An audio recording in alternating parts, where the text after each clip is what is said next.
Welcome to Financial Perspectives, the podcast, where we cover timely topics related to the current economic environment and keep you up to date on investment news. We also provide insights on how investors can maintain a long-term perspective. Please stick around at the end for important disclosure information. More information about Foster Group can be found in our ADV brochure at fostergrp.com. So, it's December, the time for gift giving, whether thoughtful or white elephant. All the Wall Street firms and many news outlets are dutifully gathering up nicely wrapped predictions and estimates of what the market is going to do in 2024. This is true whether we ask them for it or not. I did a simple Google search on 2024 stock market predictions on Friday, December 8th.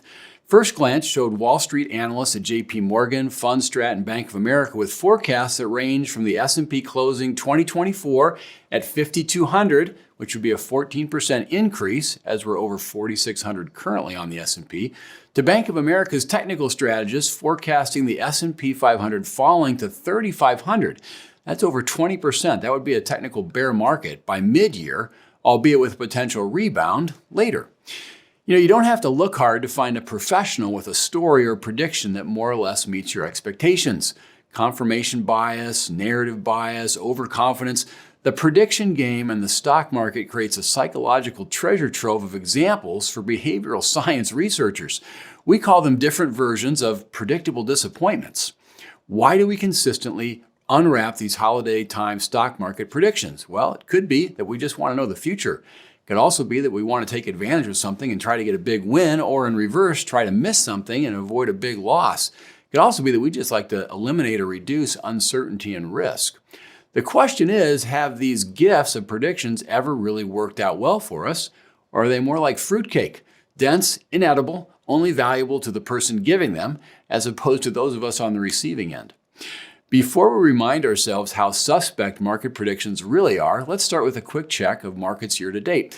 The S&P 500 stock index of the largest U.S. companies is up almost 20% year to date.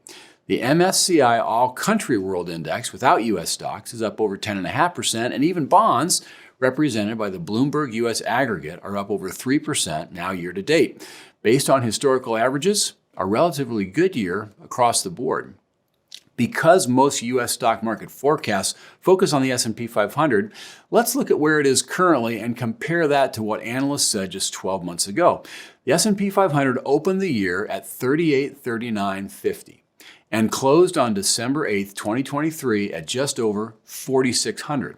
Now, our friends at Avantis did some research that found that the median estimate from 15 top firms for the 2023 year-end closing value of the S&P 500, that median estimate was 4,100. Now, forecasts and predictions in that group of 15 ranged from a low of 3,400 to a high of 4,750. At the end of November, the S&P was at 4568. The midpoint estimate, that one of 4,100, forecasted a 6.8% total return for the calendar year, well below the historical average of the S&P 500, which is between 9% and 11%. The actual return of the S&P 500, again, through November 30th, was just over 19%. So that median was an underestimation of over 12 percentage points. The experts, for the most part, had a less positive view of 2023 markets than has played out. Of course, we'll see by the end of the year. This miss of the median in 2023 is not unusual. Going back to 2018, Avantis researchers found that the average miss of the midpoint forecast was on average 18% over or under the actual realized return of the S&P 500 in that year. For every year, the median estimate was off by double digits, between 12 and 26 percentage points. What's interesting to me is that the experts as a group have been pretty pessimistic regarding U.S. stocks since 2020. The only year the midpoint estimate was above the long-term historical average of the market was 2019, and that estimate still proved to be a big underestimation of the S&P's ultimate 28.9% return. Because negative news gets reported, you have to wonder if this negative bias reflects some strategy to get attention. In that almost 6-year study, the U.S. stock market was negative for the calendar year twice. and positive, at least through the end of last week, 4 years. Stock market risk, the risk of a loss, is alive and well and largely unpredictable. The median estimates in both negative years, 2018 and 2022, had forecasted a positive year. In that same study, the Avantis team reminded readers that stocks, though quite unpredictable year to year, have still provided high probabilities of positive returns for long-term investors. They show that 75% of all rolling 12-month periods, 1 year, have been positive since 1928. That's 3 out of 4. That number rises to 89% of all 5-year periods, and when you go to 20-year periods, it gets to 100%. The uncertainty of stock market performance really just jumps out at you when you look at those 12-month periods. If you look at those periods, they saw a low 1 year of 44% loss to a high in another year of a 57% gain. That's over 100 percentage point spread between the worst case and best case. The 5-year period's low was a negative 15% annualized to a high of 27% annualized. And then if you go to the 20-year period, that low was a positive 2.7%, so still above zero, with a high of 17.3% annualized. The point here being that investors who are able to stay invested for longer periods have a much higher probability of a positive experience.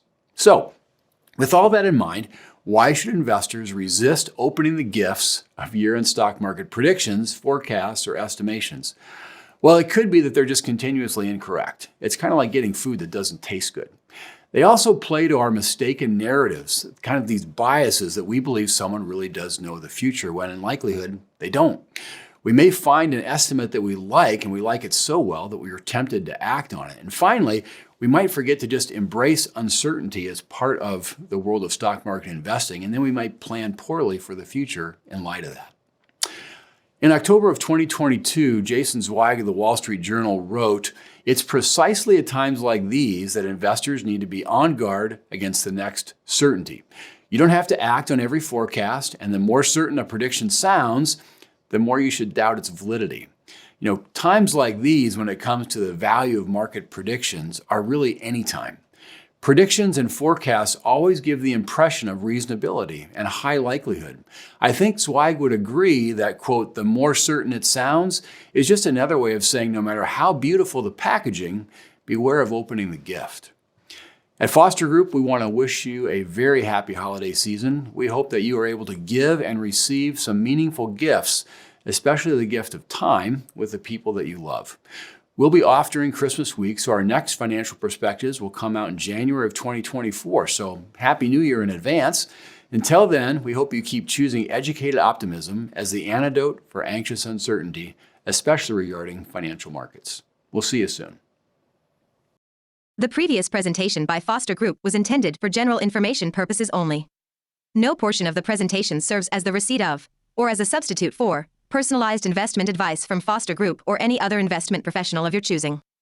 Different types of investments involve varying degrees of risk, and it should not be assumed that future performance of any specific investment or investment strategy, or any non-investment related or planning services, discussion, or content, will be profitable, be suitable for your portfolio or individual situation, or prove successful.